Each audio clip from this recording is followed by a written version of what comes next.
afternoon and welcome to the 2018 Northeast Seafood Expo. I'm here with Derek Figueroa from Seattle Fish. Good morning. Derek, please state your company name, title, what you do there, and give us a little background on Seattle Fish. Great. So good afternoon. My name is Derek Figueroa, president of Seattle Fish Company. We are a seafood distributor based in Denver and in Kansas. So we're been around for 100 years. Excited to celebrate 100th year, distributing seafood sort of throughout the Midwest. Wow, that's pretty cool. And you're appearing on our podcast. Thank you so much. Thank you for having me. Congratulations on a 100-year anniversary. That's a cool milestone to achieve. I think it is really cool, especially cool to do it in maybe the world of seafood from a landlocked state. So sure. It's sort of the origins of having like some innovation in seafood when it's hard to sort of maybe get it into the Midwest, and that's I think maybe some of that drive and passion still drives us today. That's very cool, and that's a great milestone and achievement. So, in speaking briefly before we got started, so you are involved in food service and retail as your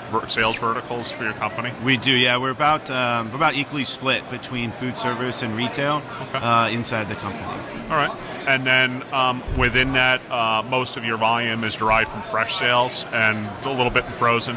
Yeah, a little bit in frozen, fresh. but yeah, predominantly frozen. About 90% of our business is fresh that we bring in. So we run around. For us, it's just it's a little labor intensive. So we'll operate 24 hours a day, 7 days a week, bringing product in throughout the day, and then we'll process and pack at night. And then our trucks leave. First truck leaves maybe at 10 p.m. and last truck leaves at 5 a.m. So it's kind of a cycle of moving product through. Yeah, that's quite an operation. Yeah. So the theme of our podcast is essentially sustainability and the importance of it, milestones that have been achieved. How long have you been in the business, roughly?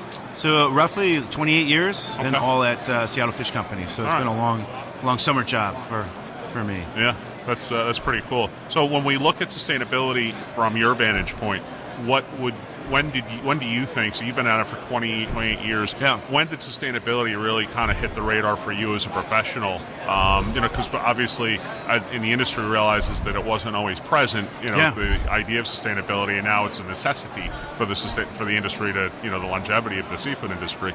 So what would you say, like when did you get, when did the light bulb go off in your head for it? Yeah, so it's an interesting question because I think about maybe the formal, definition of sustainability and when that really becomes an imperative and, like a true business strategy. So for a business to be around, we think about at Seattle Fish Company sustainability as one of those like real strategic elements. And so, as a business, in any business, you'll manage your human capital, you'll manage your financial capital, but we are a seafood distributor. And so that raw material, that fish that we have, it is important for us to make sure is available, is farmed responsibly, and continues into perpetuity into the future. So at some level, it's always been on our radar to make sure that we're responsibly managing our resources. But probably 2005 is kind of sort of that light bulb moment, and that was where we entered and received our MSC, Chain of Custody certification, at that time. And that was, there's one thing to say that you're sustainable, and I think a lot of people say we are sustainable or we have sustainable practice. I think it's another to really get some credibility through accreditation or through some practices that really show that commitment. And internally for us, it wasn't altruism, but you had champions, and I was a champion. We had other people that are champions inside the business to say, we want to do the right thing. But what we found, and I think most people would tell you, is when you go down that path of sustainability and engage, it's reinforced quickly by just good business. So for us in 2005, it was that chain of custody certification with MSC, and then that progressed to just coming up with relationships with other maybe innovative players inside the industry to where we're at now. Yeah. And do you feel that within your customer base today, I mean, millennials are a very impactful consumer demographic. 76 million and growing, 76 million plus in the U.S. as far as a sell-to demographic for all goods, all consumer brands. Do you does that do you see a direct correlation to sustainability? I mean, they're tremendously focused and centric on sustainability and responsible products. Are you finding that in your own business too with your customer base? Are you being asked more and more about sustainability from your customers that you sell to on a daily basis? Yeah, sustainability is one of those items that they ask about, and the customers and sort of this new generation. But it's also a provenance. It's method of handling. I think there's just a deeper sort of connection with food, sort of with millennials and maybe some of the younger generation growing up. My wife and I have 4 kids, and they're really interested in like where food comes from and how it's processed. So it's not just sustainability, but I think what I really appreciate is really the drive to make an impact in our decisions and how we live and kind of go through the world, for that to be impactful too. So with sustainability, we do see as one of those like real important factors in buying decisions, sourcing decisions, and life decisions. Sure, absolutely.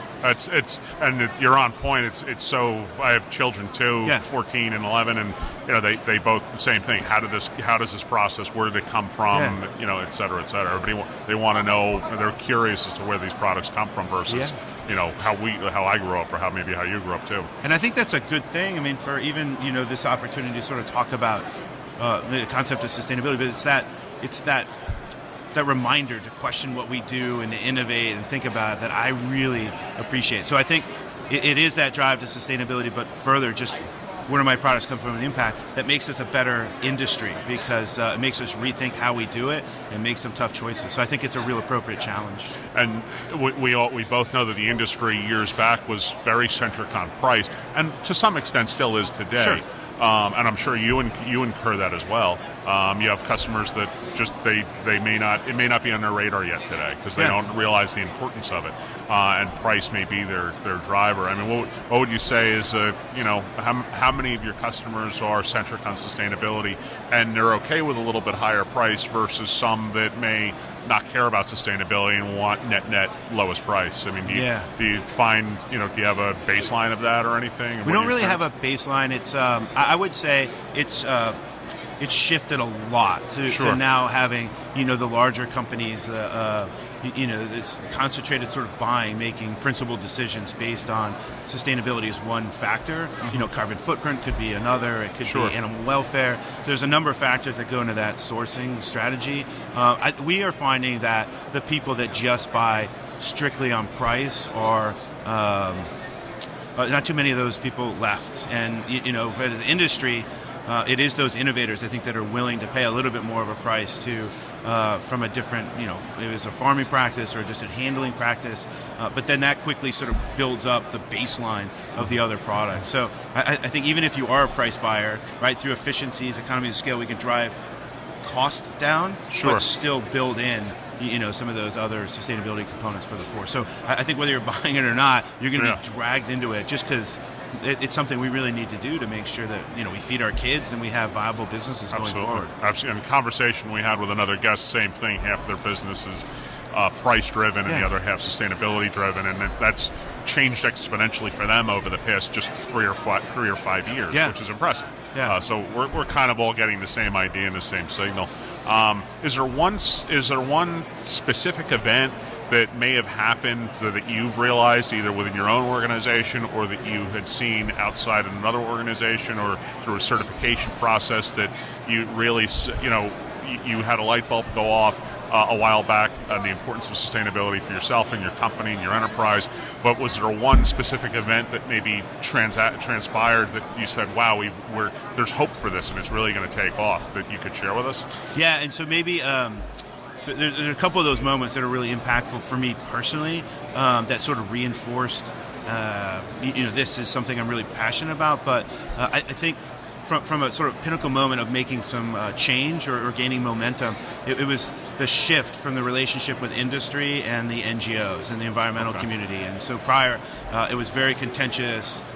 There's lots of differing information that's out sort of on the market. Consumers are caught in the middle, hard to make any decisions. And then, I think that changed to some sort of a litigious kind of relationship, and sort of, people are using legal action to force some change. And then, that then had people, I guess sort of defend and not engage in some of the conversation. But it was, I think 6 years ago, I sort of see this shift where from a industry and an NGO, we're not lockstep, and I think that's good, right? Sure. I mean, I think there's that appropriate challenge, but it was the ability to, if we can agree on one item that's really important to both of us, let's work together to do that. And I think that just comes from, building a relationship and building some trust. So for me, what I think is getting to the point where we can engage from different industries, right, that want something similar but have different approaches to challenge each other, but to get some real work done. And that's why I think as an industry, I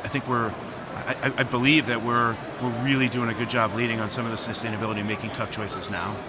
So do you feel that collaboration, transparency and collaboration from organization to organization as to how improvements are achieved within specific species will help kind of fuel that much faster for the industry if we all take a step forward maybe in the collaboration aspect and learn from one another within sustainability initiatives? There's absolutely no doubt, because if we're all going in different directions, then it's a waste of resources and it's not effective. Sure. So the challenge is appropriate. There's different ways to do things. There are different measures. There's different approaches, different beliefs. But on the things that are really important, if we can come together and work, collaboratively, that's when we can make some really big change and some really big impact. In a very short window of time as well. Yeah, exactly. That's impressive. Right. Yeah. What do you see as the future for your own company? And with regard to sustainability, and are there actions that you're putting into place today for what you want to see transpire tomorrow, and improve things even beyond where you've gotten them to today?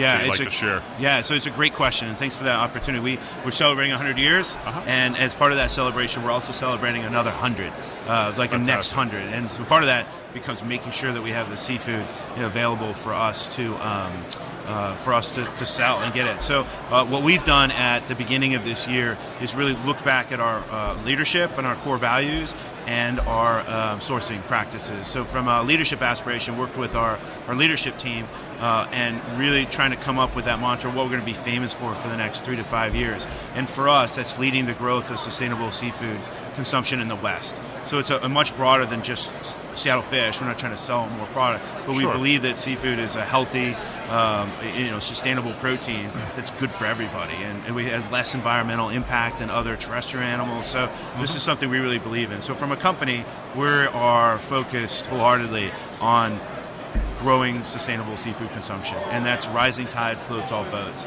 And we back that up with our core values of the company, one of which is sustainability, and then past that we are a strategic plan that we're developing now weighs heavily on our sourcing, which has sustainability baked in. So from before of saying we want to do this because we're excited about it and we're passionate, to then saying, hey, this is the right thing to do, is be altruistic, to being reinforced back to business values. Now it becomes and it is just recognizing a core tenet of what we do.